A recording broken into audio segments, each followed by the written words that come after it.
Hello, and welcome to Simple Man Sermons, the preachings of a simple man called by God to share the good news of Jesus Christ.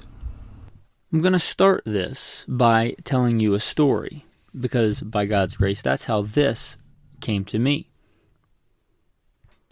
You see, I was working with two non-Christians yesterday, and my hope is not Christian yet.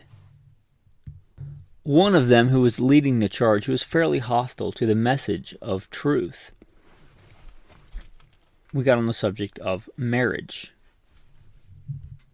And he was of the opinion that marriage could be whatever somebody decided that it was. Marriage did not have to be between one man and one woman. It did not have to be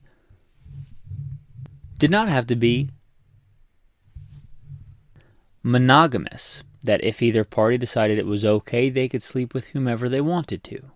And that was his idea of marriage, and who was I? Who was I to tell him how marriage should work? How could somebody else define marriage for him? And I suppose for a hedonist, this makes sense.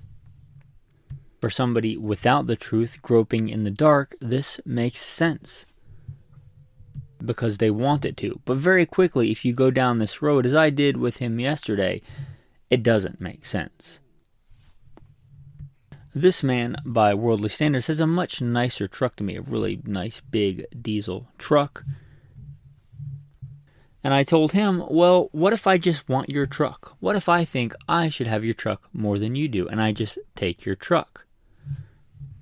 Of course, he took objection to that. And I said, who are you to tell me that that's your property, that you have the right to it?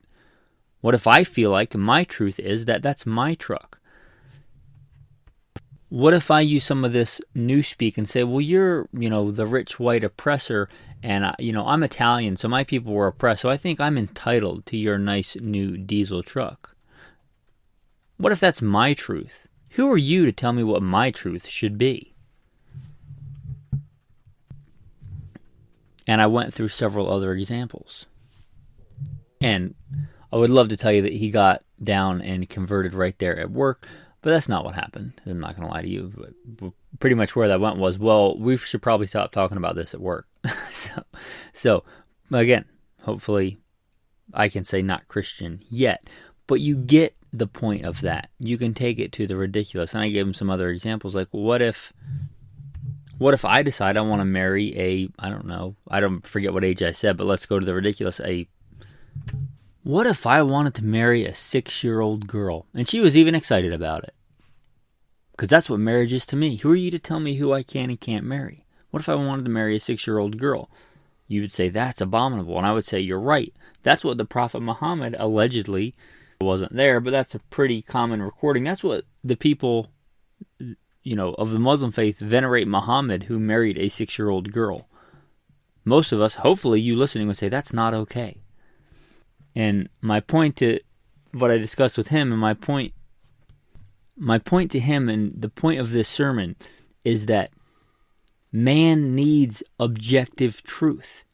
If you, as an individual, are the one who decides what truth is, that does not work. That does not work. He got on the subject, would just be a good person. Well, who defines what good is, right? If everybody does whatever they want and decides what good is for them, you can't have a functioning society that way. You can't have a functioning community that way. You can't have a functioning tribe that way. Man needs objective truth, a truth that is outside of them. And the reason we could all agree, myself and these two other non-Christians, about the things that I gave as examples as wrong, is because we have a creator, one that made us, that governs the great I am, who made heaven and earth and governs how it moves and works together, who didn't just make us, not some pagan or deist philosophy where the earth was just made and he just steps back and lets it go. He knows every hair on our head. He knows man because he made man. He knows us better than we know ourselves. And that God who governs how things work is the arbiter of truth. That's the reason you know innately that it would be wrong for me to take my coworker's truck. Because theft is wrong. Why is it wrong? Because God says, you shall not steal. And the reason everybody can agree on that, the reason that is written on our hearts, is because God made us. And one outside of ourselves tells us what truth is.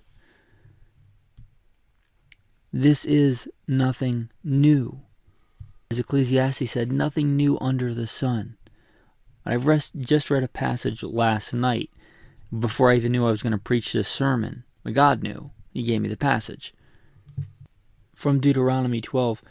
You are not to do as we do here today. Everyone doing as they see fit. That's the NIV. I actually like the New King James better, which is what I read last night. You shall not at all do as we are doing here today. Every man doing whatever is right in his own eyes. Does that not describe our culture and society today? We were founded as a Christian nation.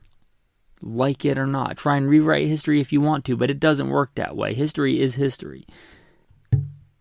It was founded, our nation, as a Christian nation. You may be listening somewhere outside the United States, but if you're listening from the Western world and you understand English, likely you were influenced by the founding of a Christian nation who realized the beautiful truth of this. Just a few of the commandments. You shall not commit adultery. You shall not steal.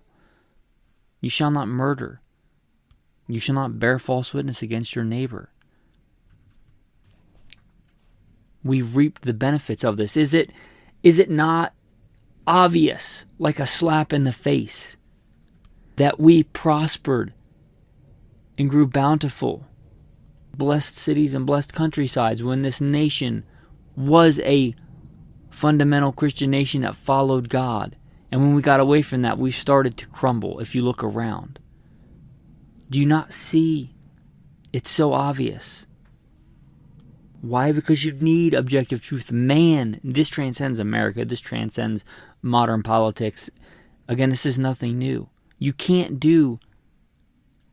have a functioning society, everybody doing whatever is right in their own eyes. Well, I think I'm this gender. I think I'm that gender. I think I should be able to sleep with whomever I want. And it's beautiful. No, it's not. That's not the truth. It is not loving to see your neighbor doing whatever they want and let them do whatever they want. That's not love. If I see my neighbor working on his car and he's jacking up his car wrong and I see that it's likely going to fall and kill him, and I'm like, well, that's his truth. That's how he jacks up a car. I'm just going to let him live his best life. Is that loving? If that car falls off the jack stand and crushes him and kills him? No, you shall not stand idly by while somebody takes the life of your neighbor. That's not loving, to let somebody do whatever they want.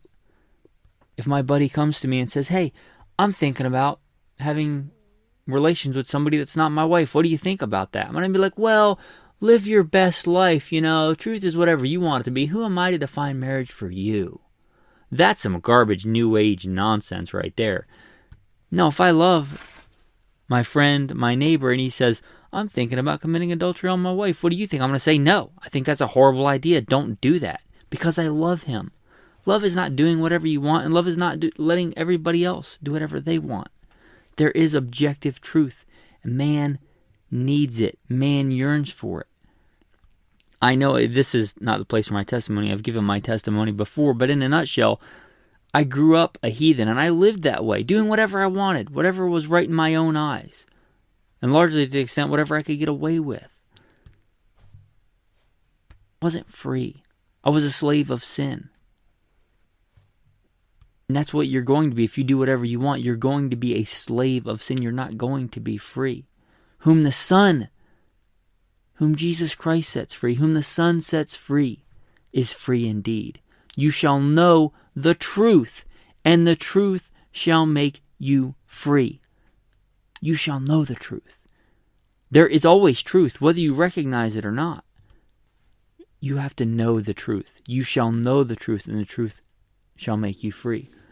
When Christ was about to go to the cross, Pontius Pilate, who took part in that, one of the things he said is, what is truth? Now, Pilate knew it was wrong. That's why he washed his hands of it. That's why he made like a public point to wash his hands of it.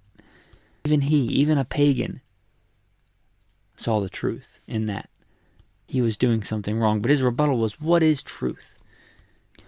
Again, the truth is truth whether you like it or not. I could say, I don't think that's true for me.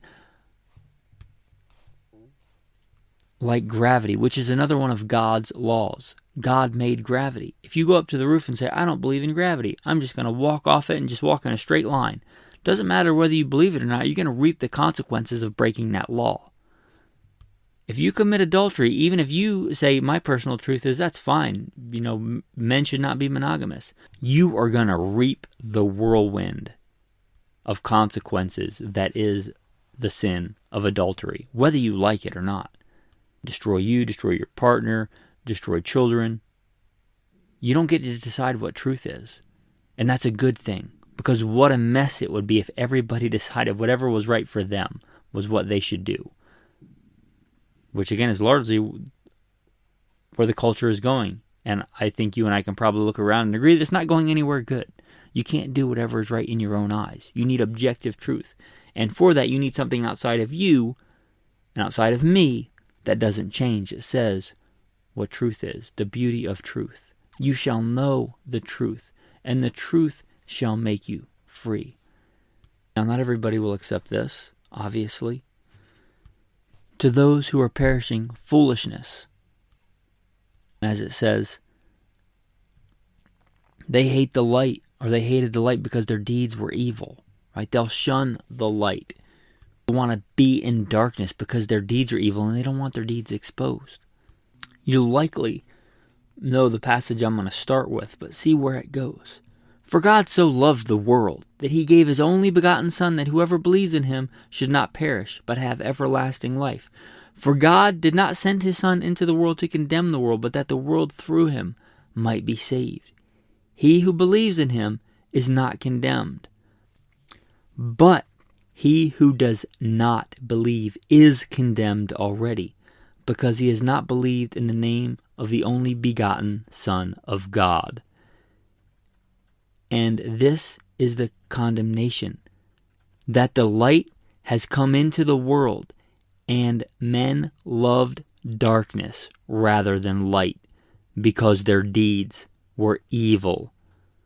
For everyone practicing evil hates the light, and does not come to the light, lest his deeds should be exposed. But he who does the truth comes to the light, that his deeds may be clearly seen, that they have been done in God. Many will shun the truth. Many will shun the light because their deeds are evil. You preach it anyway. You're called to be a light in this world. A city on a hill is not hidden. You don't light a lamp and put it under a bushel. You let your light shine in a dark world. And the world is a dark place, especially as far as culturally and today's culture goes. They would like to, hedonists, pagans, atheists would like to paint Christians as some oppressor, as some oppressive force that tells people what they can't do and how bad it is and how we should progress past it. When what you're offering is salt and light that people crave and people need, and without it there's chaos and disorder. When you can help illuminate a path to true freedom, to the light, don't shy away from that. When everybody is calling you as a Christian a hater, an oppressor, a bigot, shake off the dust of your feet and go to the next. Not everybody is going to come to the light. Many are called, few are chosen.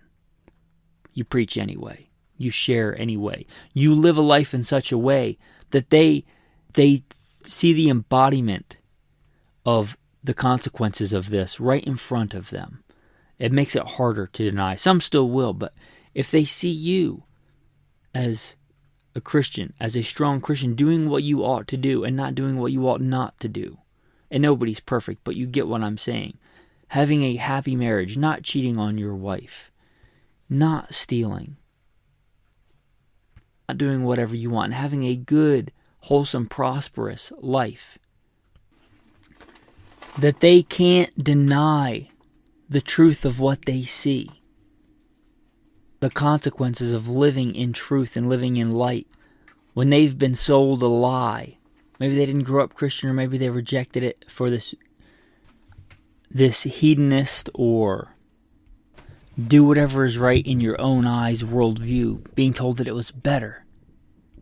When they treat the world like Vanity Fair.